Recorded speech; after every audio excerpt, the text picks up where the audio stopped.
Um, yeah, we're like regulating the food for everybody so that you can only, yeah, bullshit. Food is food, man. You should be able to trust somebody who grows food in their backyard or whatever, their farm, that it's food and they want to feed you. And then if you get sick from them, don't fucking sue them because it was an accident. That the guy accidentally dropped that barrel of of lettuce into the sulfuric acid and you ate it and you got the herpes or whatever.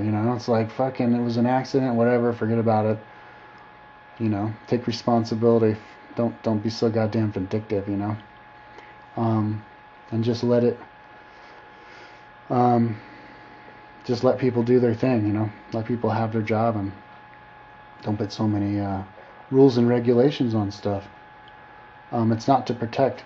Like when I crashed my bike last year, I went into the place. I thought I had to get sewed up. They charged me $2,500 for 4 fucking.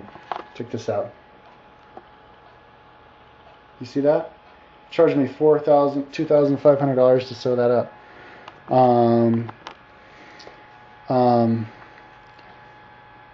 And it took the guy 10 minutes. And it was 4 stitches. But I had to take a tetanus shot.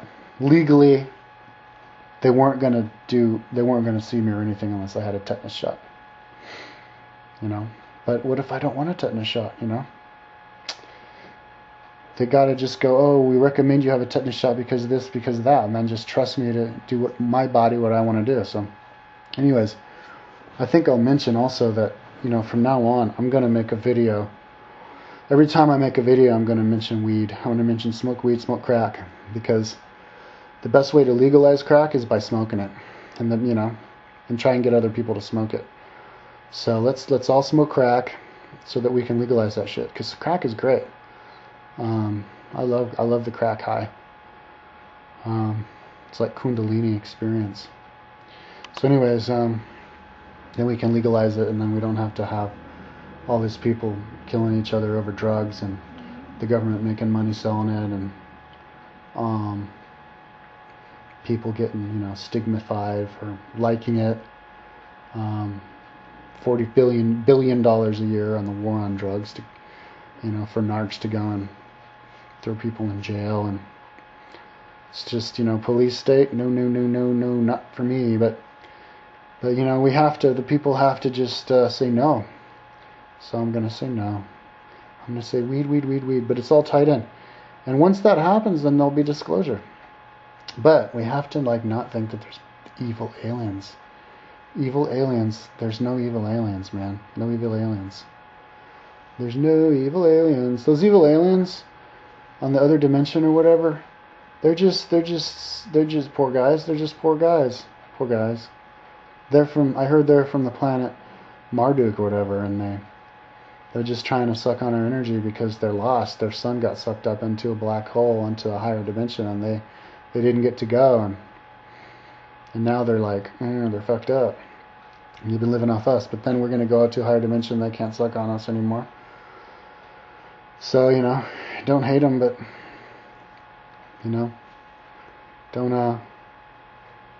don't even dwell on that shit. I mean, what's it going to mean to you? A bunch of aliens here, and you think they're alien, and, well, if there's some kind of if they do some kind of holographic space battle for you, and supposedly they're already doing holographic space battles. If you look in your night vision goggles up in the sky, and you see laser beams going at 2 ships and stuff, supposedly maybe that's just a holographic shot in the sky by our government trying to test out what if they can. So then oh, we're gonna give you the aliens, the good aliens, we're here and we're gonna give you this, but you have to comply with this law or that law. It's no, you give us, thanks for giving it to us, but we're not going to comply by any law. I don't even know how that's going to go down, but basically,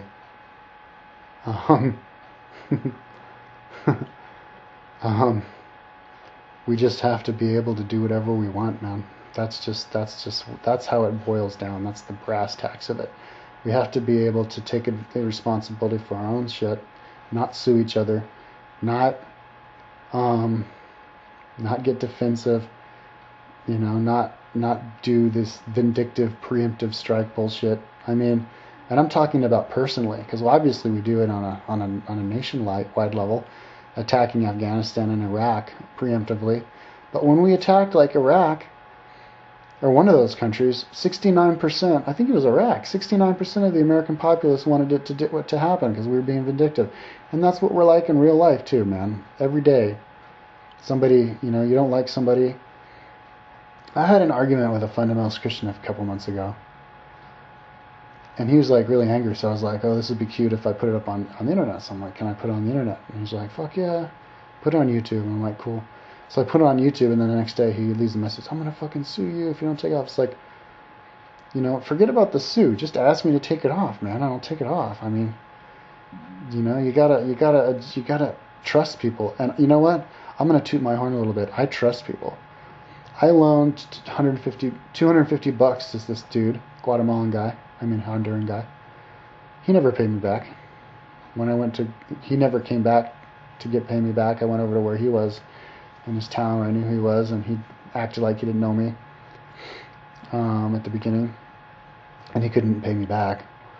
I've loaned money to other people who haven't paid me back. My wife, I've with her for 5 years, and I gave her, and I trusted her, and she didn't screw me over in the end. She just left me, which was good. But I'm kind of thinking, I don't know what she would have done. But anyways, I'm the most